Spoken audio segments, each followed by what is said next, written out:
हाय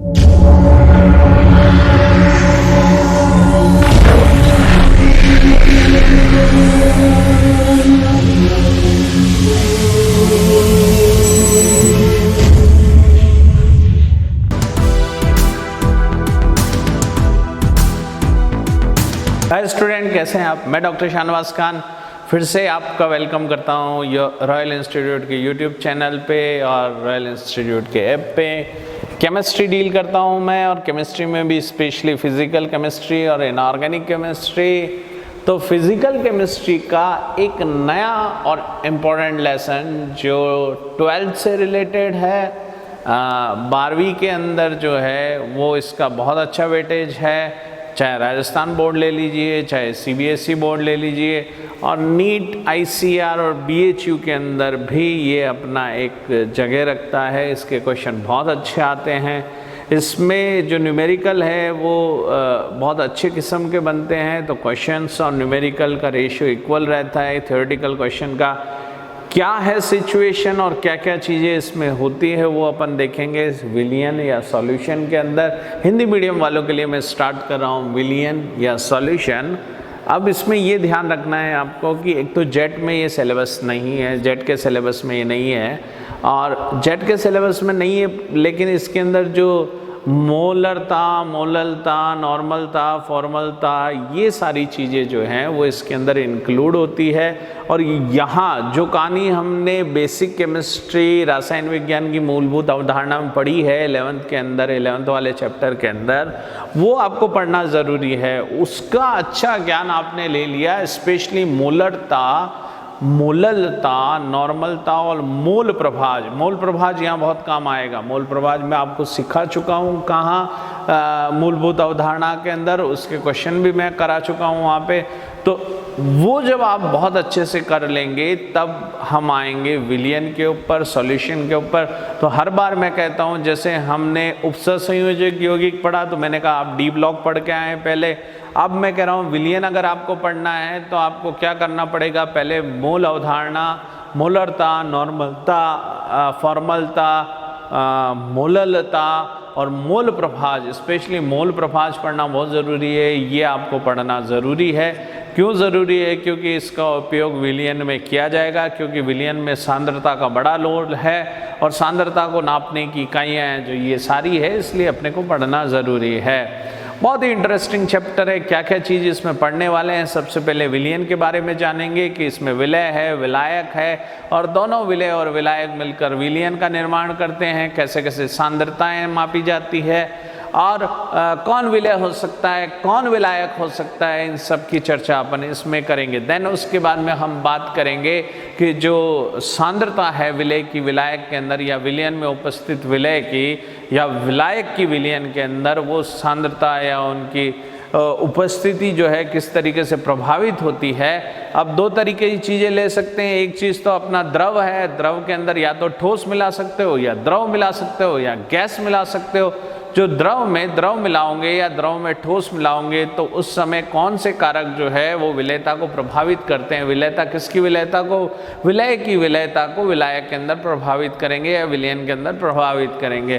दूसरी चीज़ हम लेंगे कि भाई जो गैस है उसकी विलयता किस तरीके से प्रभावित होती है विलयन के अंदर, और गैस की बात ज़्यादा करेंगे क्योंकि जब वाष्प बनती है तब भी गैस बनती है। वाष्प बनती है तो सतह पर दाब डालती है, जिससे वाष्प दाब उत्पन्न होता है। तो अल्टीमेटली जो इस लेसन के अंदर सबसे ज़्यादा इफेक्ट करेगा वो है वाष्प दाब। एक शब्द आप सबसे ज़्यादा सुनेंगे वो है वाष्प दाब।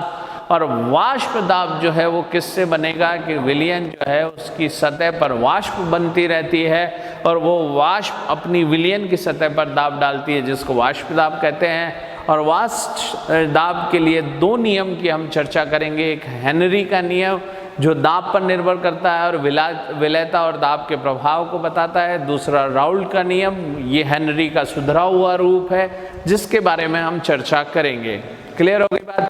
तो हेनरी का नियम और राउल्ट का नियम बहुत इंपॉर्टेंट है। और राउल्ट का नियम, जिसको राउल्ट का नियम या राउल का नियम कहते हैं, वो आदर्श विलयनों के लिए होता है। आदर्श विलयन क्या होते हैं इसकी चर्चा करेंगे। और अगर इससे विचलन उत्पन्न होता है, यानी अनादर्श विलयन या धनात्मक विचलन या ऋणात्मक विचलन वाले अनादर्श विलयन की बात करेंगे, वो भी राउल के अनुसार तो हेनरी और राउल का नियम बहुत इंपॉर्टेंट है। इससे हम जो है वो मोल प्रभाज की बात करेंगे, विलय और विलायक की, और इससे उपस्थित जो वाष्प दाब है उसमें कमी होती है या किस प्रकार से आपेक्षिक कमी होती है उसकी चर्चा करेंगे। उसके बाद में ये जो वाष्प दाब बना है इससे विलय के अणुसंख्यक गुणधर्म जुड़े रहते हैं, और अणुसंख्यक गुणधर्म की जब हम बात करेंगे तो 4 अणुसंख्यक गुणधर्म हमारे सिलेबस में जिसकी अपन बात करेंगे। एक है वाष्प दाब में आपेक्षिक अवनमन, दूसरा जो है क्वथनांक में उन्नयन, क्वथनांक का बढ़ना, हिमांक में अवनमन, हिमांक में कमी आना, और चौथा जो है परासरण दाब। इन चारों की अपन बात करेंगे। ये चारों क्या है? ये चारों अणुसंख्यक गुणधर्म है, इनके बारे में चर्चा करेंगे। यहाँ से कुछ फॉर्मूलेज निकल के आएंगे जिन फॉर्मूलेज का उपयोग अपन मोलर मास निकालने में करते हैं, मतलब मोलर द्रव्यमान निकालने में करते हैं। और एक बात ध्यान रखिए, अणुसंख्यक गुणधर्म का जो हम पढ़ेंगे, अणुसंख्यक नाम से पता चल रहा है अणुओं की संख्या पर निर्भर करेंगे, विलय और विलायक के अंदर जो अणुओं की संख्या है उस पर। तो ऐसे गुणधर्म जो विलय और विलायक के अणुओं की संख्या पर निर्भर कर रहे हैं वो अणुसंख्यक गुणधर्म है। और कौन कौन से अणुसंख्यक गुणधर्म? 4 मैंने आपको बताया, वाष्प दाब में आपेक्षिक अवनमन, क्वथनांक में उन्नयन, हिमांक में अवनमन और परासरण दाब। इन तीनों की चर्चा करेंगे, चारों की चर्चा करेंगे, और चारों से कुछ फॉर्मूलेज निकल के आएंगे जिनको न्यूमेरिकल के अंदर अपन बात करेंगे, न्यूमेरिकल कैलकुलेट करने की कोशिश करेंगे। और यहाँ से विलय का अणुभार या विलय की ग्राम में मात्रा या विलय की मोलरता, ये सब निकाल पाएंगे अपन। तो ये सारी चीज़ों की चर्चा करेंगे। ये सारे गुण जो हैं हम आदर्श विलयन के लिए लेंगे, और जो अनादर्श विलयन होते हैं, अनादर्श विलयन कौन से? जो वियोजित हो जाते हैं या संगुणित हो जाते हैं, उनके लिए एक गुणांक की बात करेंगे जिसका नाम है वैन हाफ गुणांक। वैन हाफ गुणांक जो होगा वो एक महत्वपूर्ण चीज़ है, यहाँ से क्वेश्चन जो है बहुत बार पूछा जाता है। तो राउल का नियम से क्वेश्चन आने की उम्मीद ज़्यादा होती है, अणुसंख्यक गुणधर्म और वैन हाफ गुणांक से ज़्यादा होती है, उसकी बात करेंगे। वैन हाफ गुणांक क्या है उसकी चर्चा करेंगे, उस पर आधारित कुछ न्यूमेरिकल्स की बात करेंगे। छोटा सा लेसन है विलियन या सॉल्यूशन, क्या इसका वेटेज है एग्जामिनेशन के अंदर, पहले वो समझ लेते हैं। एक सिनारियो मैंने आपको दे दिया है, पढ़ना क्या है? पहले विलियन के बारे में पढ़ेंगे, सांद्रता के बारे में पढ़ेंगे, उसके बाद हेनरी का नियम, उसके बाद राउल्ट का नियम, राउल्ट के नियम के अंदर आदर्श विलयन, अनादर्श विलयन, उसके बाद अणुसंख्यक गुणधर्म, अणुसंख्यक गुणधर्म की जो 4 अणुसंख्यक गुणधर्म बताए उनकी चर्चा करेंगे, और उसके बाद वैन हाफ गुणांक की चर्चा करेंगे, उसके बाद इस लेसन को फिनिश करेंगे। तो ये सारी चीज़ें जो हैं वो विलियन के अंदर है। विलियन का जो वेटेज है वो देख लेते हैं। वेटेज क्या क्या है हमारे पास में? विलियन जेट में नहीं है बेटा, जेट के बच्चे जो हैं वो इसको अवॉइड भी कर सकते हैं। आईसीआर में बहुत इंपॉर्टेंट रोल प्ले करता है आईसीआर, ठीक है, यहाँ कट करना,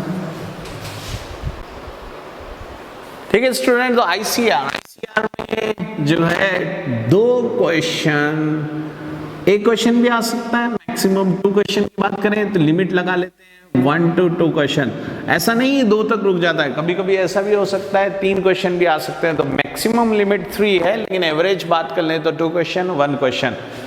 नीट के अंदर क्या प्रोग्राम है इसका? नीट के अंदर आपको 1 क्वेश्चन और मैक्सिमम 2 क्वेश्चन, 1 to 2 क्वेश्चन, ठीक है। 1 क्वेश्चन तो मिलेगा ही मिलेगा और 2 क्वेश्चन मैक्सिमम होता है। कभी 0 भी हो सकता है, लेकिन ऐसा बहुत दिनों से हुआ नहीं है, इसलिए 1 to 2 क्वेश्चन अपन बात कर लेते हैं। देन नेक्स्ट बात करते हैं अपन BHU की।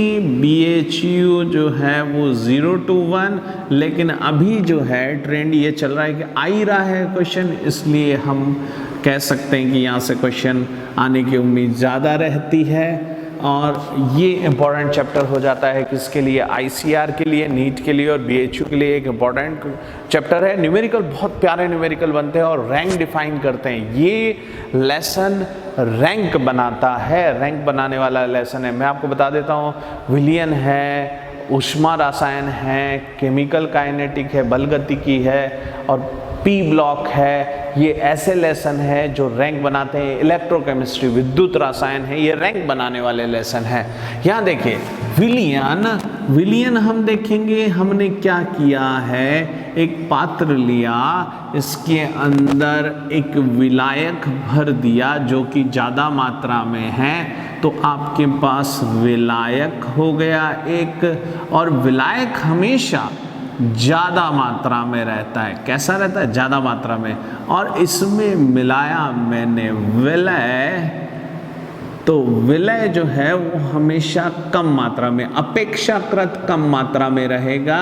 विलय प्लस विलायक इज इक्वल टू क्या हो जाएगा? आपका विलयन हो जाएगा। तो विलयन में क्या है? विलय और विलायक होते हैं। जो ज़्यादा होता है वो विलायक है, जो कम होता है वो विलय होता है। तो यहाँ से हमारे पास जो विलयन का सिनारियो आया है कि विलयन में क्या होता है, एक विलायक होता है जो कि ज़्यादा मात्रा में होता है, ठीक है, और एक विलय होता है, विलय जो कि कम मात्रा में होता है। यह आपको ध्यान रखना है। जैसे मैं एक एग्जांपल दूं आपको कि 100 ग्राम H2O में 20 ग्राम शुगर, शर्करा या ग्लूकोज है, ग्लूकोज, तो बेटा कौन विलय है कौन विलायक? तो आप कह देंगे ज़्यादा ये है तो ये विलायक है और ये क्या है? ये विलय है। लेकिन अगर मैं ऐसा लिख देता कि 20 ग्राम मेरे पास H2O है और ग्लूकोज 100 ग्राम हो गया, ml में भी ले सकता हूँ। आप कहेंगे सर सॉलिड ले रहे हैं, तो अलॉय जितनी भी होती है, मिश्र धातु है, वो भी विलयन का उदाहरण है। तो ठोस भी विलयन हो सकता है। ऐसी बात नहीं कि केवल द्रव ही विलयन हो। गैस जैसे वायुमंडल क्या है? वायुमंडल विलयन है। मैंने आपको कहाँ पढ़ाया है? ये मूलभूत रसायन के अंदर पढ़ाया है, समांगी मिश्रण, तो वो विलयन का उदाहरण है। उसके अंदर क्या है? ये गैस, ये जो वायुमंडल है इसके अंदर एक दूसरे में मिल चुकी हैं गैसें, तो ये गैस का मिलना जो है ये भी एक तरीके का विलयन है। तो यहाँ ये ग्लूकोज ज़्यादा हो गया है, तो अब ग्लूकोज कैसे व्यवहार करेगा? विलायक की तरह। और जल कैसे व्यवहार करेगा? विलय की तरह।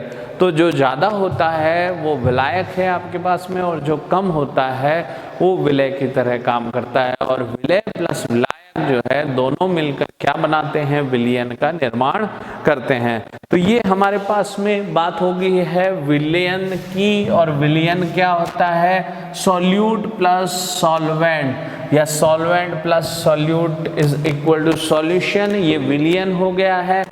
अब क्या इसमें इंपॉर्टेंट है? दोनों के केस में एक चीज महत्वपूर्ण है जिसको हम बोलते हैं सांद्रता।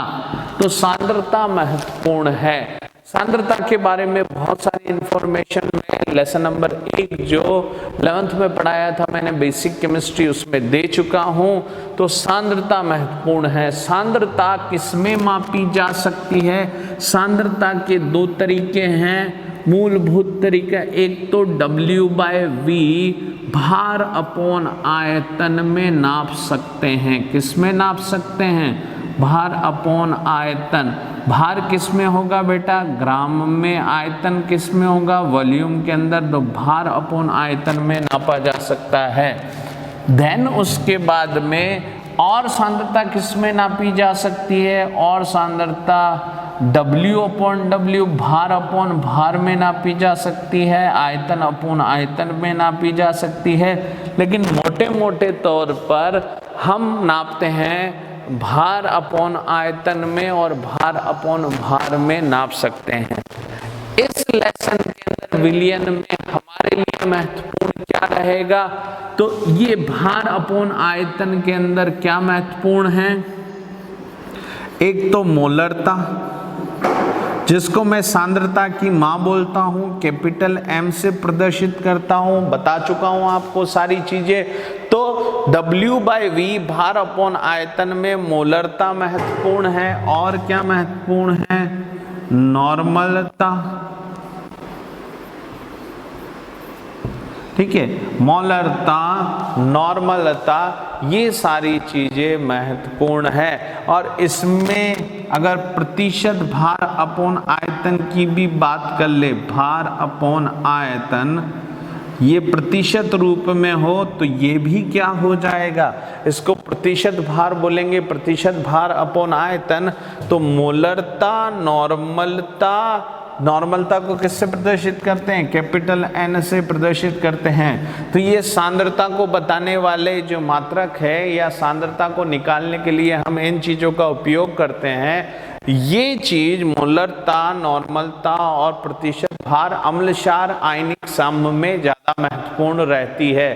क्यों? क्योंकि वहाँ तापमान का प्रभाव हमारे को इतना ज़्यादा प्रभावित नहीं करता और इस कारण जो है वो हम इनका उपयोग करते हैं। अम्लक्षार में सबसे ज़्यादा नॉर्मलता का उपयोग करते हैं। तो मोलरता हो गई, नॉर्मलता हो गई, भार हो गई। अब जहाँ आयतन आता है, ये देखो आयतन आता है, तो V is proportional to T। आयतन का ताप के साथ जो है एक संबंध होता है, वो कहां से आया, PV = nRT से ये संबंध आया है कि V T के साथ संबंध रखता है। ताप बढ़ाओगे तो आयतन में वृद्धि हो जाएगी। तो जहां जहां आयतन है वो ताप से प्रभावित होता है। तो W/V जो है वो ताप से क्या होता है, प्रभावित होता है। और ताप से अगर विलयन की सांद्रता प्रभावित होती है तो हम आगे की चीजें ज्ञात नहीं कर सकते, मतलब दाब से संबंधित चीजें ज्ञात नहीं कर सकते। तो हमें ऐसी चीजें लेनी पड़ेगी इस पूरे लेसन के अंदर जो तापमान से प्रभावित न हो। तो दो महत्वपूर्ण चीजें हम ले सकते हैं यहाँ पे, ठीक है। भार अपॉन भार के अंदर एक जो है उसका नाम है मोललता, जिसको मामी बोला था मैंने। तो मोललता स्मॉल m से लिखते हैं। इसमें भार ही भार आता है, आयतन की कहीं बात नहीं होती है। इसलिए भार अपॉन भार जहां पर भी होता है वो ताप से प्रभावित नहीं होता है। इस बात का आपको ख्याल रखना है, बहुत ही इंपॉर्टेंट क्वेश्चन है। ICAR में 4 बार ये क्वेश्चन आ चुका है। कौन ताप से प्रभावित होता है सांद्रता में और कौन ताप से प्रभावित नहीं होता है। तो नहीं होने में एक तो मोललता है जो स्मॉल n से प्रदर्शित की जाती है, बहुत महत्वपूर्ण है इस लेसन के लिए। और इस लेसन में मोल प्रभाज सबसे ज्यादा महत्वपूर्ण है।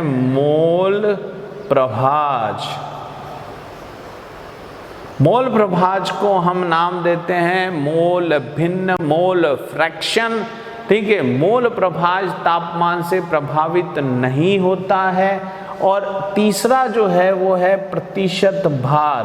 भार अपॉन भार अगर प्रतिशत में है तो वो भी तापमान से प्रभावित नहीं होता है। तो मोललता हमारे लिए इंपॉर्टेंट हो गई है। और क्या चीज इंपॉर्टेंट हो गई है, मोल प्रभाज और प्रतिशत भार। तो हम ये कह सकते हैं कि इस लेसन के अंदर हम जब विलयन की बात करेंगे तो दो चीजें होगी हमारे पास, एक विलय होगा, दूसरा विलायक होगा। विलय की मात्रा बेटा कम होगी, विलायक की मात्रा ज्यादा होगी, दोनों मिलकर विलयन का निर्माण करेंगे। ये बात समझ में आ गई आपको। अब जो ये विलयन है इसके अंदर विलायक और विलय की सांद्रता की हम बात करेंगे। सांद्रता किसमें नाप सकते हैं, सांद्रता नापने की दो महत्वपूर्ण हमारे पास पद्धति है। एक W/V मतलब इकाई आयतन में गुले हुए भार को, और इकाई भार में गुले हुए भार को हम भार अपॉन भार कहेंगे। तो भार अपॉन आयतन W/V, भार अपॉन भार, इस आधार पर हम सांद्रताओं का मापन कर सकते हैं। तो जो W/V है वो इस लेसन के लिए महत्वपूर्ण नहीं है। क्यों? क्योंकि ये तापमान से प्रभावित होती है, तो हम दूसरी चीज़ों का या दूसरे भौतिक गुणों का अध्ययन नहीं कर सकते या अणुसंख्यक गुणधर्म का अध्ययन नहीं कर सकते।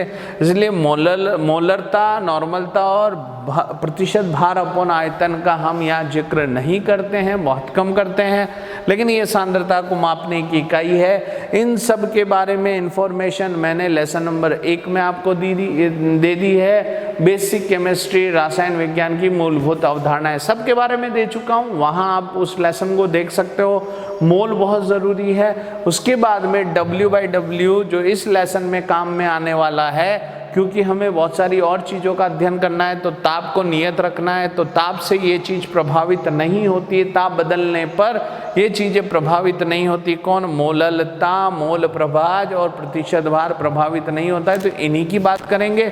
स्पेशली हम बात करेंगे मोल प्रभाज की। मोल प्रभाज सबसे ज़्यादा महत्वपूर्ण है, तो थोड़ी सी चर्चा हम मोललता की कर लेते हैं और थोड़ी सी चर्चा मोल प्रभाज की कर लेते हैं। विलयन आपको पता चल गया कि विलयन क्या होता है, विलय प्लस विलायक विलयन है। जैसे अगर हम बात करें कि NaCl के जलीय विलयन के अंदर अगर जलीय विलयन बनाए तो विलयन बन जाएगा NaCl का, क्या मिलेगा आपको, Na+ मिलेगा, Cl- मिलेगा, ठीक है, H+ मिलेगा और OH- मिलेगा। तो ये ट्रू विलयन है, इसमें जो इसमें था वही इसके अंदर आपके पास में है। लेकिन बात ये होती है कि अगर मैं अमोनिया को जल के अंदर मिलाऊं तो एक नई चीज बन के सामने आ जाती है, इसको बोलते हैं अमोनियम हाइड्रोक्साइड। तो ये तो चेंज हो गया भाई। तो अगर किसी विलय को विलायक में मिलाने पर इसकी प्रकृति या इसमें कोई भी परिवर्तन आ जाता है तो फिर इसको विलयन नहीं कहेंगे बेटा। तो ये विलयन नहीं है। NaCl का जल में विलयन या ग्लूकोज का जल में विलयन या फ्रक्टोज या शर्करा का जल में विलयन एक वास्तविक विलयन होता है। लेकिन अमोनिया जल के साथ क्रिया करके अमोनियम हाइड्रोक्साइड बना लेती है। अब ये चीज हो गई, जैसे H2S को अगर आप प्रवाहित करेंगे जल में तो H2SO4 बनने के चांसेस होते हैं। तो जब क्रिया अगर विलायक के साथ हो जाए, विलय और विलायक क्रिया करके कोई नई चीज बना ले तो फिर वो विलयन नहीं है, वो रासायनिक अभिक्रिया के अंदर काउंट हो जाता है। तो विलय और विलायक दोनों एक दूसरे के प्रति अक्रिय होने चाहिए, घुलने की प्रवृत्ति तो होनी चाहिए, दोनों एक दूसरे में मिक्स भी होने चाहिए, लेकिन दोनों में रासायनिक क्रिया नहीं होनी चाहिए, तभी वो ट्रू या वास्तविक विलयन होते हैं। क्लियर हो गई बात? तो विलयन के बारे में हमने पढ़ लिया कि विलय और विलायक दो चीज इसके अंदर होती है। क्लियर हो गई बात? अब देख लेते हैं जो हमारे लिए इंपॉर्टेंट है, एक तो मोललता और एक मोल प्रभाज की हम बात करेंगे। ये दोनों का छोटी चीज जानना जरूरी है। ये चीज इसलिए जानना जरूरी बेटा, न्यूमेरिकल इस पे बेस्ड रहेंगे, आपको अगर पता नहीं रहेगा तो अपन क्वेश्चन कर नहीं पाएंगे। क्लियर? तो विलयन समझ में आ गया, विलयन में क्या है, एक विलय है, एक विलायक है। ये बेसिक चीजें हमने पढ़ी हैं यहाँ पर। इसका वेटेज कितना है वो आपने देख लिया है, रैंक बनाता है विलयन। विलयन को बहुत अच्छे से अगर आप कर लेंगे, बहुत छोटा सा लेसन है और न्यूमेरिकल बेस्ड प्रैक्टिस अगर आपने कर ली और अच्छे से समझ लिया तो आराम से ICR में आपकी रैंक बन सकती है। तो बात कर रहे थे विलयन के अंदर हमने अलग अलग सांद्रताओं की बात कर ली थी। विलयन किससे मिलकर बना होता है, विलय प्लस विलायक। और यहाँ जो सबसे ज़्यादा मैटर करेगा वो सांद्रता मैटर करेगी। तो विलय और विलायक की सांद्रता जो है वो किस किस तरीके से प्रस्तुत की जाती है उसका एक मैप अपनों ने देख लिया था, और उसमें मोललता और मोल प्रभाज हमारे लिए महत्वपूर्ण था। तो सिंपली जब हम बात करते हैं विलयन की, विलयन, तो विलयन के अंदर दो चीजें आपके पास हो गई है, एक विलय है और एक कौन है, विलायक। बात कर चुके हैं अपन इसकी, एक है विलय और एक है विलायक। और इन दोनों की सांद्रताओं को मुख्यतः से हमने बहुत सारी सांद्रताओं में बांट दिया था, लेकिन हमारे लिए जो महत्वपूर्ण है वो तीन चीजें महत्वपूर्ण है। फिर से मैं आपको बता रहा हूं क्योंकि एक बार डिस्कशन कर चुका हूं, अपन बेसिक केमिस्ट्री में भी इसको पढ़ चुके हैं, रासायनिक विज्ञान की मूलभूत अवधारणा में, लेकिन यहाँ फिर से बता रहा हूं ताकि कंफ्यूजन ना हो। सांद्रता, कंसंट्रेशन की माँ जो होती है वो है मोलरता। इसके बारे में बात कर चुके हैं। इस लेसन में जो सबसे ज्यादा इस्तेमाल होगी वो मोललता होगी और एक होगा मोल प्रभाज। तो इनकी बात करेंगे अपन प्रभाज। मोल प्रभाज को x से प्रदर्शित करते हैं, मोललता को स्मॉल m से प्रदर्शित करते हैं, मोललता को कैपिटल M से प्रदर्शित करते हैं। एक एग्जाम्पल से समझने की कोशिश करते हैं। मोललता जो होती है वो होती है W/V भार अपॉन आयतन। मोललता क्या होती है? भार अपॉन आयतन। मोललता होती है भार अपॉन W/W, और मोल प्रभाज भी लगभग जो होता है वो W/W ही होता है। तो मतलब ये दोनों पर ताप का कोई प्रभाव नहीं है, ताप का प्रभाव नहीं होता है। बहुत इंपॉर्टेंट बात है, होता है। भाई बेटा ताप का प्रभाव क्यों नहीं होता? क्योंकि इनमें आयतन नहीं है। और हम अगर कहें कि PV = nRT जो वांटाहाफ ने किसके लिए, विलियन के लिए लगाया था, तो हम कह सकते हैं V समानुपाती T के है। तो तापमान का प्रभाव, ताप बढ़ाओगे तो आयतन में वृद्धि होगी, तो तापमान का प्रभाव आयतन पर पड़ेगा। अब यहाँ आयतन ही नहीं है तो तापमान का क्या प्रभाव पड़ेगा? तो मोलरता और मोल प्रभाज तापमान से मुक्त है, इसलिए इस लेसन में सबसे ज्यादा इस्तेमाल इसका करते हैं। अब एक छोटे से अदने से स्टेटमेंट से इसको समझने की कोशिश करते हैं। अगर आपसे कहें 20% W/V NaOH का क्या मतलब है? बताइए भाई। 20% W/V NaOH का विलियन, NaOH का क्या है? विलियन। और ये विलियन हमने जल में बनाया है, मतलब H2O क्या हो गया है? H2O विलायक है। क्या है? विलायक है। तो एक स्टेटमेंट तो ये हो गया। दूसरा स्टेटमेंट अगर मैं दूं आपको तो क्या दूंगा कि भाई मेरे पास 20% W/W NaOH का जलीय विलयन है, जलीय विलयन है। तो विलायक कौन हो गया? जल हो गया। दोनों में अंतर क्या है? यही अंतर हमें न्यूमेरिकल में सबसे ज्यादा परेशान करता है। एक देखिए 20% W/V है, एक 20% W/W है। तो ये स्टेटमेंट जो पहला स्टेटमेंट है ये मोलरता को प्रदर्शित कर रहा है।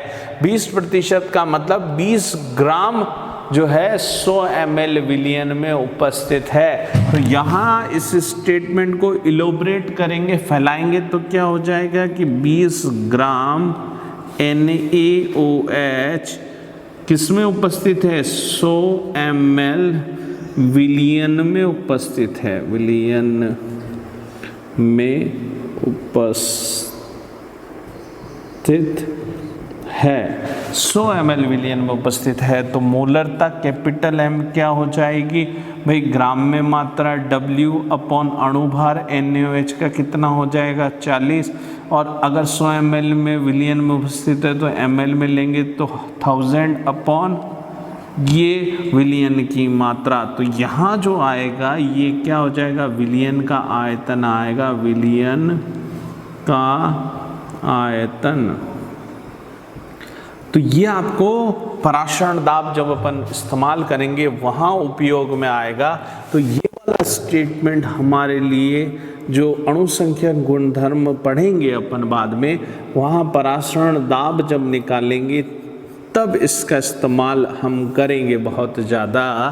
तो ये स्टेटमेंट इस तरीके से है। अब दूसरे स्टेटमेंट को समझने की कोशिश करते हैं, मोललता को। मोललता क्या होती है बेटा? ग्राम में भार जो है, विलय ग्राम में मिला भार अपॉन भार जो है वो मोललता है। अब W/W का क्या मतलब हो गया? इसका मतलब हो गया है 20 ग्राम NaOH किसमें?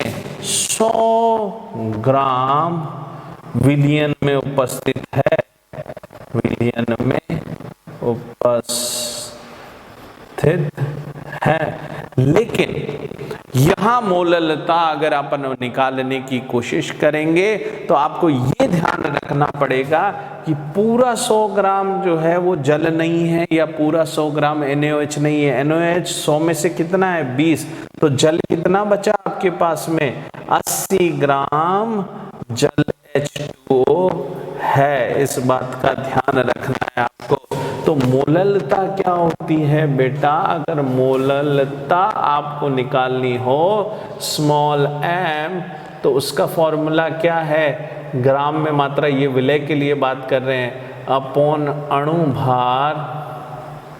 ठीक है, अगर सब ग्राम में ही बात कर रहे हैं तो ऊपर 1000 आ जाएगा, अपॉन विलायक का भार, विलायक का भार, और वो भी किस में होना चाहिए? ग्राम में। तो अगर इस स्टेटमेंट के लिए मोललता निकाली जाए तो हम कैसे निकालेंगे बेटा?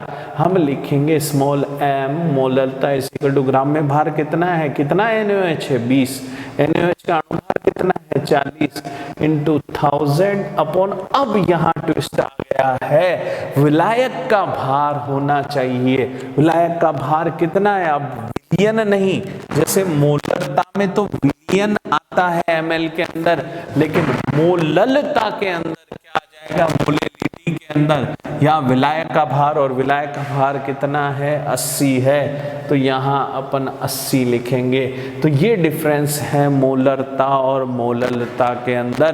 तो एक स्टेटमेंट आपको बहुत सारी चीजें सिखाता है बेटा, इसको सीखें कि क्या W/V होता है और क्या W/W होता है, और इसको कैसे इस्तेमाल किया जाता है पराशरण के अंदर, या अणु संख्या गुणधर्म जब हम ज्ञात करेंगे उसमें बहुत काम आएगा। एक तीसरी चीज बच गई है यहाँ, मोल प्रभाज। बहुत डिटेल डिस्कशन अपन बेसिक केमिस्ट्री में कर चुके हैं, लेकिन इस लेसन की जरूरत है, इसलिए मैं दोबारा आपको ये बताने की कोशिश करता हूं कि मोल प्रभाज होता क्या है। तो मोललता समझ में आ गई बेटा? ये किसमें काम आएगी? मोलरता। मोलरता काम आएगी विलय और विलाय की सांद्रता निकालने में। मोललता किसमें काम आएगी? वो भी उसी चीज में। और एक और चीज जो बहुत इंपॉर्टेंट है, मोल प्रभाज, वो भी किसमें काम आएगा? वो भी इसी चीज में काम आएगा। लेकिन मोल प्रभाज निकालना बहुत जरूरी है बेटा। क्यों जरूरी है? क्योंकि जो विलयन आपका बना है उसमें विलय भी है, विलय भी है, और कौन है बेटा? डॉक्टर शाहनवाज खान एक बार फिर से विलियन के साथ मैं आपके साथ में आया हूँ। विलियन मतलब सॉल्यूशन। विलय और विलायक की बात कर रहे थे, उसकी सांद्रता की बात कर रहे थे। यहाँ हमने मोलरता की बात की, नॉर्मलता की बात की, और हमने मोललता की बात की, और मोल प्रभाज की बात की। हमारे लिए दो चीज़ें बहुत इंपॉर्टेंट है, एक तो मोललता जिसकी अपन बात कर चुके हैं, मोल प्रभाज की बात अपन करेंगे, क्योंकि मोल प्रभाज हमारे कई नियम जैसे हेनरी का नियम, राउल्ट का नियम और बाकी दूसरी चीज़ों को भी इफेक्ट करेगा। कैसे इफेक्ट करेगा वो देखेंगे, और मोल प्रभाज निकालते कैसे हैं इसकी प्रैक्टिस में मैं आपको जो है बेसिक केमिस्ट्री के अंदर करा चुका हूँ। रासायनिक विज्ञान की मूलभूत अवधारणाएं जो 11th का लेक्चर है, 11th क्लास का लेक्चर है, उसमें बहुत सारी प्रैक्टिस की अपनों ने। कुछ प्रैक्टिस वापस से करते हैं, ठीक है? तो समझते हैं इसको इस तरीके से कि हमारे पास जो विलियन था बेटा, विलियन के अंदर दो पार्ट हैं। कौन से पार्ट हैं भाई? वापस से एक है विलायक और दूसरा कौन सा है बेटा? विलय। तो विलायक और विलय दोनों की सांद्रताओं को ज्ञात करना जरूरी है। अब विलायक को मैंने A कह दिया और विलय को अगर B कह दिया बेटा, तो यहाँ पर हम कहेंगे कि हमारा जो विलियन बना, विलियन, उसके अंदर A और B दोनों के मोल उपस्थित हैं। मोल तो आपको निकालना आता है बेटा, ग्राम में भार अपन अणुभार से मोल निकाल सकते हैं। तो ये दोनों उपस्थित है और दोनों की वजह से वाष्प दाब भी होगा, दोनों की वजह से जो है इसके गुणधर्म भी होंगे। तो विलायक और विलय दोनों होने चाहिए। हम जो बात कर रहे हैं वो किसकी बात कर रहे हैं? सांद्रता की बात कर रहे हैं। और सांद्रता जो अब हम बात करेंगे उसके अंदर हम बात करेंगे मोल प्रभाज की। किसकी बात करेंगे? मोल प्रभाज, या जिसको क्या कहते हैं? मोल भिन्न, या और क्या बोला जाता है? मोल अंश। क्या मतलब हुआ इसका? मतलब A का इस पूरे विलयन के अंदर कितना भाग है इसको देखना। तो इसको समझने के लिए हम A और B की पूरी चर्चा करते हैं कि हमारे पास एक A है जो विलायक है, ये विलायक है, और वो कौन है भाई? A। और B क्या है आपके पास में? विलय, और वो है B। अब इसके बारे में बात करते हैं कि भार अगर बात करें ग्राम में, किस में? ग्राम में, तो विलायक का भार जो होगा वो WA से प्रदर्शित करेंगे, विलय के भार को WB से प्रदर्शित करेंगे। अणु भार की बात करें अपन, अणु भार, तो हम कहेंगे MA विलायक का अणु भार है, MB विलय का अणु भार है। क्लियर? मोल की बात करें तो मोल जो है कैपिटल N विलायक के मोल है विलयन के अंदर, और विलय के मोल को अपॉन स्मॉल n से प्रदर्शित करेंगे। ए भी कर सकते हैं, लेकिन जो तरीका किताबों में दिया हुआ है उसी तरीके से अपन बात करते हैं ताकि आपको कन्फ्यूजन ना हो। शीट में भी हमने कैपिटल N और स्मॉल n से प्रदर्शित किया है। मोल क्या होता है बेटा? मोल आपको पता है, मोल कॉन्सेप्ट के अंदर हमने पढ़ा है, ग्राम में भार अपॉन क्या होता है बेटा? जिसका भी आपको मोल निकालना है उसका अणु भार। जैसे विलायक के मोल निकालने हैं कैपिटल N, तो आप क्या कहेंगे? WA upon MA। ठीक है। स्मॉल n क्या हो जाएगा बेटा? WB upon MB। इस तरीके से आप मोल निकाल सकते हैं। अब बात करते हैं मोल प्रभाज की। मोल प्रभाज या मोल को हम x से प्रदर्शित करते हैं। मोल अंश को, मोल प्रभाज को किससे प्रदर्शित करते हैं? अपन x से प्रदर्शित करते हैं। ठीक है। क्या होता है मोल प्रभाज? अगर परिभाषा दे x इज इक्वल टू, विलायक की बात करें तो विलायक के, या कोई अवयव है तो अवयव की बात कर लेंगे, विलायक के मोल जो कि किस में उपस्थित है? विलयन में, अपॉन कुल मोल।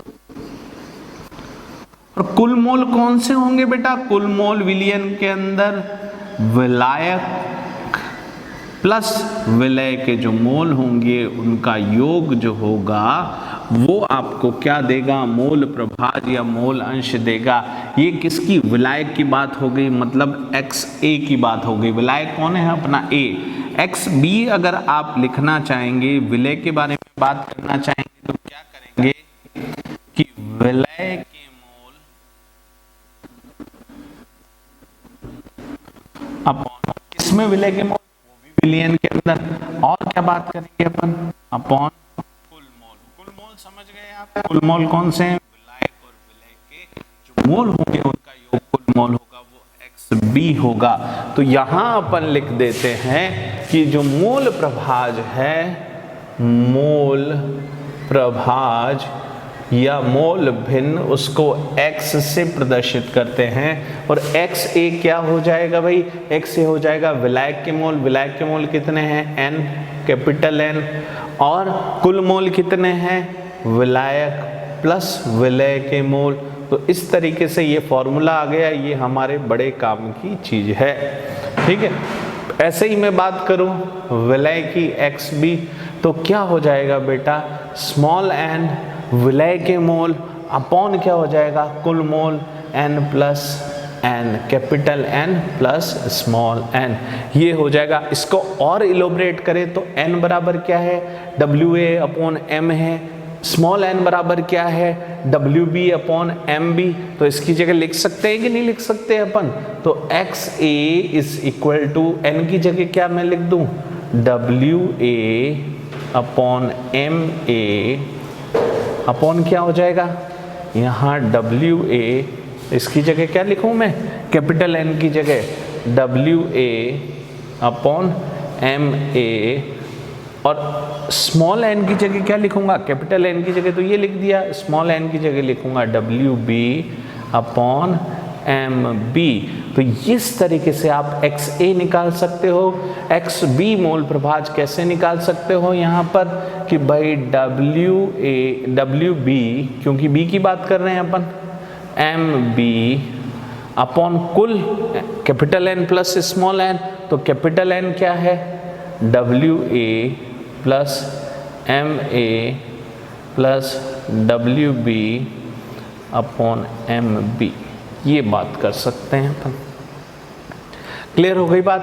तो XA और XB आपके पास में हो गया, और किसी भी विलयन के अंदर विलय प्लस विलायक हमेशा 1 होता है। मोल प्रभाज, इनके मोल प्रभाज अगर जोड़ दिया जाए XA प्लस XB तो ये हमेशा 1 होता है। इस बात का ध्यान रखें अपन कि XA plus XB is equal to 1, ये बहुत ही इंपॉर्टेंट बात है बेटा, ये न्यूमेरिकल में बड़ा काम आएगी अपने। तो कुछ न्यूमेरिकल करके देखते हैं जिससे अपने को क्लियर हो जाए कि क्या कैसे इसको रिप्रेजेंट करेंगे, कैसे XA है, कैसे XB कैसे निकाला जाता है। तो सिंपल क्वेश्चन से शुरू करते हैं, ठीक है, थोड़े थोड़े क्वेश्चन, सिंपल क्वेश्चन से शुरू करेंगे, फिर टिपिकल की तरफ जाएंगे अपन। तो मोल प्रभाज अपने को निकालना है, मोल प्रभाज निकालना आपको आ गया है, ठीक है। क्वेश्चन लिखते हैं और क्वेश्चन से इसको सॉल्व करने की कोशिश करेंगे। क्लियर हो गई बात। तो स्टार्ट करते हैं बेटा। सबसे पहले क्वेश्चन नंबर 1। क्वेश्चन नंबर 1 कह रहा है कि आपके पास में 5 मोल इथेनॉल C2H5OH व 10 मोल H2O का विलयन है, ठीक है। विलयन में 5 मोल ये है, 10 मोल ये है, तो H2O के मोल प्रभाज या मोल भिन्न या मोल अंश को ज्ञात करें, ठीक है। ज्यादा कौन है, ज्यादा जल है, मोलों की संख्या ज्यादा इसकी है, तो इसको अपन ए मान लेते हैं, या कह देते हैं कि जो मोल है, जल के मोल कितने हैं बेटा, सॉल्यूशन कर रहे हैं अपन, तो हमारे पास दोनों के मोल मौजूद है। जल के मोल कितने हो जाएंगे, तो हम लिख देंगे NH2O, जल के मोल हो गए कितने हैं आपके पास में 10 मोल। इथेनॉल के मोल कितने हैं, C2H5OH के mole N is equal to C2H5OH कितने मोल हो जाएंगे, 5 मोल, जो आपको क्वेश्चन में दे रखा है। तो मोल प्रभाज, जल के मोल प्रभाज H2O क्या हो जाएंगे, जल के मोल H2O अपॉन कुल मोल कितना है, H2O प्लस C2H5OH। तो जल के मोल कितने हैं, तो जल के मोल अपन कुल मोल, जल के मोल कितने हैं बेटा 10, और कुल मोल कितने हैं 10 प्लस 5, तो टोटल कितना हुआ 10/15, मतलब आपके पास में कितना आ गया 2/3, मतलब 0.67 आपके पास में मोल आ गया है जल के।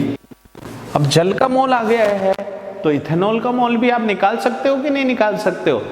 2 फंडे हैं आपके पास में, एक तरीका तो डायरेक्ट निकालें, XC2H5OH क्या हो जाएगा, NC2H5OH अपॉन NH2O प्लस, मतलब कुल मोल आ जाएंगे C2H5OH, मतलब आपके पास इथेनॉल के मोल कितने हैं, इथेनॉल के मोल 5 अपॉन क्या हो जाएगा 10 प्लस 5 कुल मोल, तो 5/15 मतलब कितना हो जाएगा, 1/3 मतलब कितना हो जाएगा, 0.33 आपके पास मोल प्रभाज आ गए हैं। तो जल के मोल प्रभाज 0.67, इथेनॉल के मोल प्रभाज 0.33। तो मैंने आपको बताया कि विलय और विलायक के मोल प्रभाज मतलब जो मोल प्रभाज है आपका X जल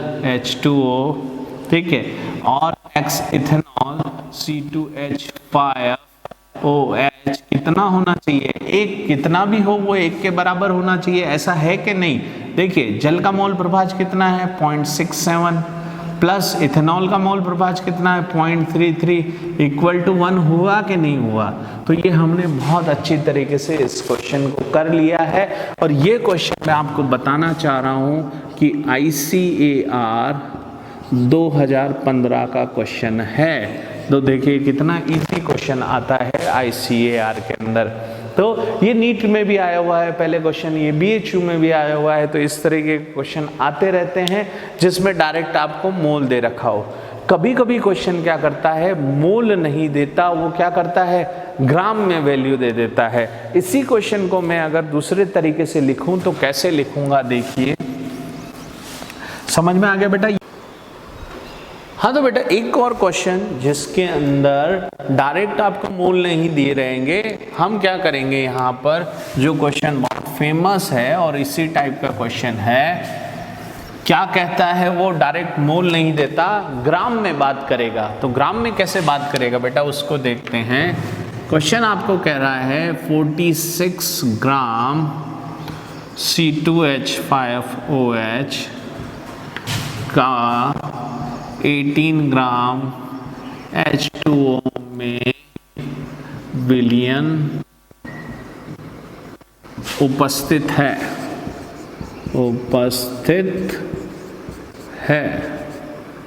तो C2H5OH व H2O के मोल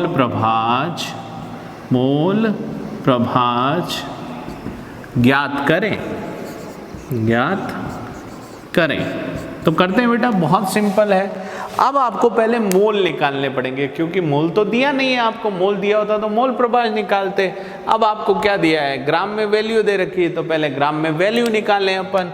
तो क्या हो जाएगा आपके पास में ग्राम में वैल्यू, कि सबसे पहले नंबर ऑफ मोल किसके निकालने हैं, C2H5OH के, क्या निकालेंगे, ग्राम में भार अपॉन अणु भार। इथेनॉल का ग्राम में भार 46, अणु भार कितना होगा, जब आप निकालेंगे तो कितना आएगा, 46 आएगा, मतलब कितना मोल हो गया आपके पास में, 1 मोल ये आपके पास में आ गया है। इसी तरीके से जल के मोल निकाल सकते हैं आप। तो जल के मोल आपके पास में हो जाएंगे NH2O, जल के मोल, ग्राम में मात्रा कितनी है 18 ग्राम, ये देखिए। और इसका अणुभार कितना होता है, जल का अणुभार भी 18 होता है, तो इसके भी कितने हो गए, 1 मोल हो गए हैं। अब दोनों के मोल प्रभाज निकाल लीजिए। पहला मोल प्रभाज निकालते हैं हम इथेनॉल का, C2H5OH का मोल प्रभाज क्या है, इथेनॉल के मोल, इथेनॉल के कितने मोल हैं 1 अपॉन कुल मोल में इथेनॉल का मोल प्लस जल का मोल आ जाएगा, तो 1 + 1 आ जाएगा, तो मतलब 1/2, मतलब 0.5 मोल प्रभाज आ गया है किसका, इथेनॉल का। अब देखिए XH2O, जल का मोल प्रभाज कितना होगा उसको निकाल लेते हैं। तो 1 कितना मोल है, जल का मोल है, अपॉन कुल मोल कितना 1 + 1, तो 1/2 हो गया है, मतलब 0.5 हो गया है। तो ये आपके पास दोनों के मोल प्रभाज आ गए हैं। आंसर सही है कि नहीं, कैसे कैलकुलेट करेंगे, एक XC2H5OH इथेनॉल के मोल प्रभाज जल के मोल प्रभाज का योग कितना होना चाहिए, 1, इसका मोल प्रभाज कितना है 0.5 प्लस इसका कितना है 0.5, ये कितना हो गया 1। तो इस तरीके से आप मोल प्रभाज निकाल सकते हैं, और ये क्वेश्चन भी एग्जाम में आया हुआ है। तो इस तरीके से 2 मोल प्रभाज के क्वेश्चन आ सकते हैं, या तो आपको डायरेक्ट मोल दिया हुआ हो, या फिर आपको ग्राम में वैल्यू दे रखी हो तो आप इसको निकाल सकते हैं। ये तो हमने कर ली मोल प्रभाज की बात। अब हम बात करेंगे कि जो विलय की विलयता है उसको प्रभावित करने वाले कारक, क्योंकि विलय को जब विलायक में मिलाया जाता है तो किस मात्रा तक वो विलय होगा, किस मोल की मात्रा तक विलय होगा, या मोलरता तक विलय होगा, या मोलरता तक विलय होगा, ये डिपेंड करेगा उन कारकों पर जो इसको प्रभावित करते हैं। तो आगे बात करेंगे कि विलय की विलयता को प्रभावित करने वाले कारक और इन कारकों से संबंधित जो है हेनरी का नियम और राउल्ट का नियम, उसके बारे में चर्चा करेंगे अपन नेक्स्ट वीडियो के अंदर। तब तक आप मोल प्रभाज, मोलरता निकालने की प्रैक्टिस करें बेटा, क्योंकि इससे रिलेटेड क्वेश्चन आपको हर कंपटीशन एग्जाम में मिलेगा। तो मोलरता, नॉर्मलता, मोल प्रभाज, इनकी प्रैक्टिस करते रहा कीजिए। इनके क्वेश्चन कहीं पर भी मिले उसको करते रहा कीजिए, क्योंकि इससे आपको कॉन्फिडेंस आएगा और इससे रिलेटेड क्वेश्चन आपको एग्जाम में डायरेक्ट या इनडायरेक्ट रूप में ज़रूर मिलेगा। तो अब हम बात करेंगे विलय को प्रभावित करने वाले कारकों की, विलयता को प्रभावित करने वाले कारकों की बात करेंगे, ठीक है। तो स्टूडेंट अब प्रभावित करने वाले कारकों की बात कर लेते हैं कि विलयता, क्योंकि सांद्रता अपनों ने देख ली है और सांद्रता लगभग विलयता के बराबर ही होती है, तो हम सीधा कह सकते हैं कि जो विलय है, जो कि विलायक में विलय हो रही है या विलयन के अंदर जो विलयन बन रहा है उसके अंदर उसको विलयता को प्रभावित करने वाले कौन कौन से कारक हो सकते हैं। तो 3 प्रकार के विलयन का हम एज्यूम कर सकते हैं। विलयन बहुत प्रकार के हो सकते हैं, लेकिन मोटे मोटे तौर पर हम 3 प्रकार के विलयनों की बात कर रहे हैं जो हमारे सिलेबस से रिलेटेड है। बहुत सारे हो सकते हैं, लेकिन सिलेबस से रिलेटेड जो है वो एक है द्रव में ठोस की विलयता,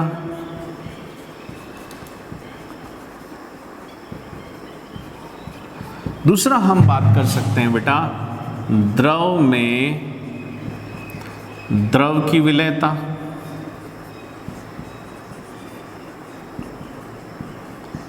और सबसे इंपॉर्टेंट जो हमारे लेसन में सबसे ज्यादा आएगा, द्रव में गैस की विलयता।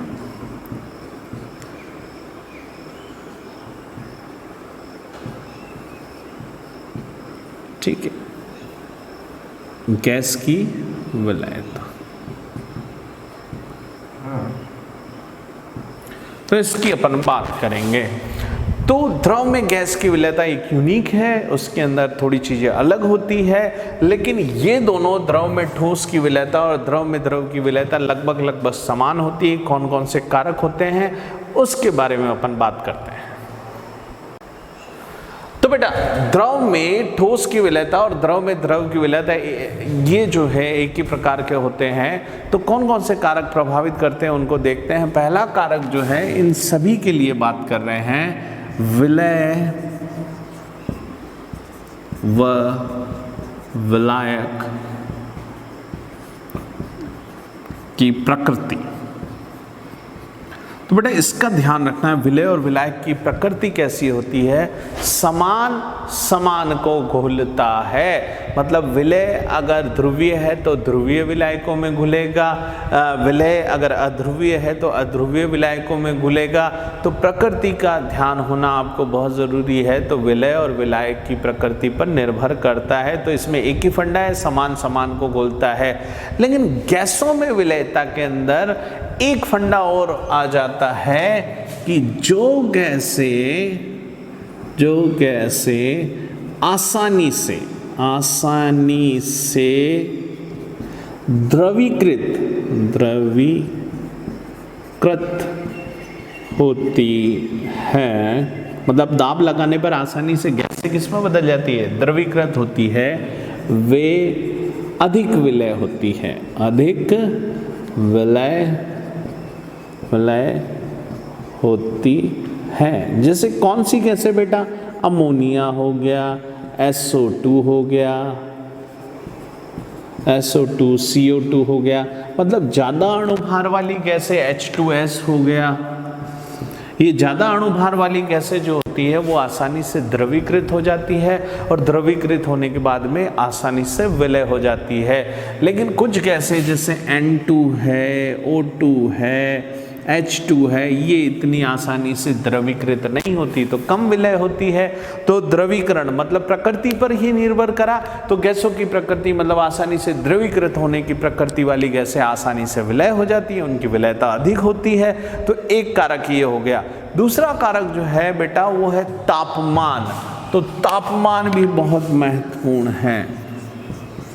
तापमान तो सिंपली अगर कहें द्रव की ठोस में विलयता या द्रव की द्रव में विलयता, तापमान अगर आप बढ़ाएंगे तो विलयता को S से प्रदर्शित करूं तो विलयता बढ़ती है। क्या हो जाती है? विलयता बढ़ती है। अगर सामान्य रूप से बात करें, क्योंकि तापमान बढ़ेगा तो विलयता जो है वो बढ़ती चली जाएगी। आपने देखा होगा कि घर के अंदर अगर आपने बहुत सारा नमक घोलना है या चीनी घोलनी है, तो ठंडा दूध है अगर आपके पास में और उसमें चीनी घोलना है तो आपको बहुत हिलाना पड़ेगा चम्मच।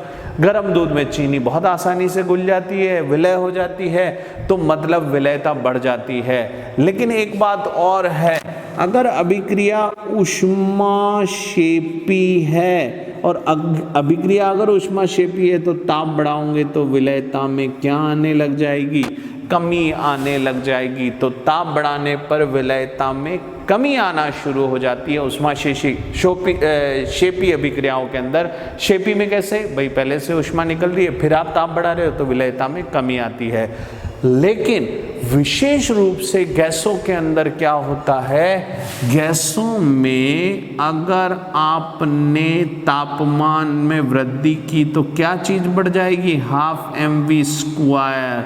गतिज ऊर्जा में वृद्धि हो जाती है, मतलब विलयता में क्या हो जाएगी? कमी हो जाएगी। तो गैसों में तो हमेशा ध्यान रखिए कि तापमान बढ़ाने पर विलयता में क्या हो जाती है? कमी हो जाती है। लेकिन दो गैसें अपवाद हैं, तो अपवाद स्वरूप जो है हाइड्रोजन व हीलियम, ये दोनों तापमान बढ़ाने पर इनकी विलयता में वृद्धि होती है। तो ये अपवाद स्वरूप ऐसा करती है, बाकी सारी गैसें तापमान बढ़ाने पर विलयता में कमी करती है। इस बात का ध्यान रखें। तो ये दो कारक हो गए। तीसरा कारक अगर ठोस के लिए कहा जाए तो ठोस की कण का आकार जो होता है वो विलयता को प्रभावित कर देता है। जितना छोटा आकार होगा उतनी ज़्यादा विलयता होगी। आपने देखा होगा कि एक मिश्री का टुकड़ा हो गया और एक चीनी का बुरादा हो गया, बुरादा जल्दी घुल जाता है क्योंकि उसमें कण जो होते हैं वो छोटे आकार के होते हैं, छोटे आकार के होते हैं तो विलय ज़्यादा होते हैं। क्यों? क्योंकि उनका पृष्ठीय क्षेत्रफल बढ़ जाता है। एक आपने बड़ा मिश्री का डला लिया, उसका ये पृष्ठीय क्षेत्रफल है, लेकिन उसको चूरा कर दिया तो हर कण का अपना पृष्ठीय क्षेत्रफल होगा। इस कारण विलयता जो है वो चूर्ण अवस्था में ज़्यादा होती है या छोटे आकार के कणों की विलयता ज़्यादा होती है। ये विलयता को प्रभावित करने वाला कारक है। एक और कारक जो द्रव में द्रव की विलयता या द्रव में ठोस की विलयता को तो प्रभावित नहीं करता है या नगण्य के बराबर प्रभावित करता है, उसका नाम है दाब का प्रभाव। लेकिन दाब का प्रभाव द्रव में गैसों की विलयता पर ज़्यादा होता है, तो दाब के प्रभाव को अपन देखते हैं। ये बहुत महत्वपूर्ण प्रभाव है और पूरा लेसन इसी पर टिका हुआ है बेटा। तो इसी की अपन बात कर लेते हैं, ठीक है। बहुत इंपॉर्टेंट, दाब का प्रभाव। दाब का प्रभाव बहुत महत्वपूर्ण है। तो यहाँ देखिए, प्रभावित करने वाले कारकों में सबसे इंपॉर्टेंट कारक दाब का प्रभाव। और दाब का प्रभाव में ये देखें कि ये जो गैस है ये यहाँ विलयन के ऊपर उपस्थित रहती है। जैसे ही इस गैस में आप यहाँ से दाब लगाएंगे तो विलयता जो है वो बढ़ती चली जाएगी। तो गैसों की विलयता दाब बढ़ाने पर बढ़ती है, और विलयता मतलब मोललता हो गई या फिर मोल प्रभाज हो सकता है। तो हम सीधा कह सकते हैं कि दाब बढ़ाने पर विलयता में वृद्धि होती है।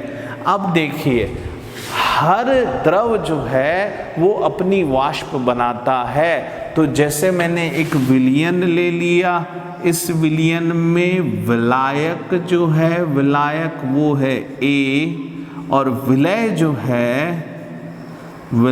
है वो है B। तो सतह पर क्या होगा? इस विलयन में A और B के अणु होंगे। A के अणु, ये B के अणु, और यहाँ देखिए जो वाष्प बनेगी उसमें भी ए और बी के अणु अलग अलग होंगे और ये वाष्प जो होगी ये यहाँ दाब लगाएगी।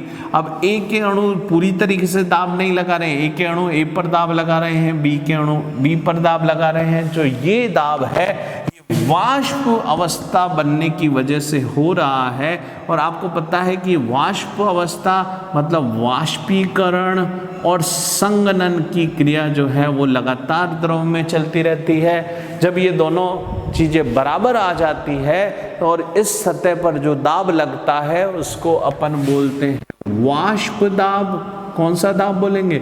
वाष्प दाब। तो वाष्प दाब जितना ज़्यादा बढ़ेगा उतनी ज़्यादा क्या चीज़ बढ़ेगी?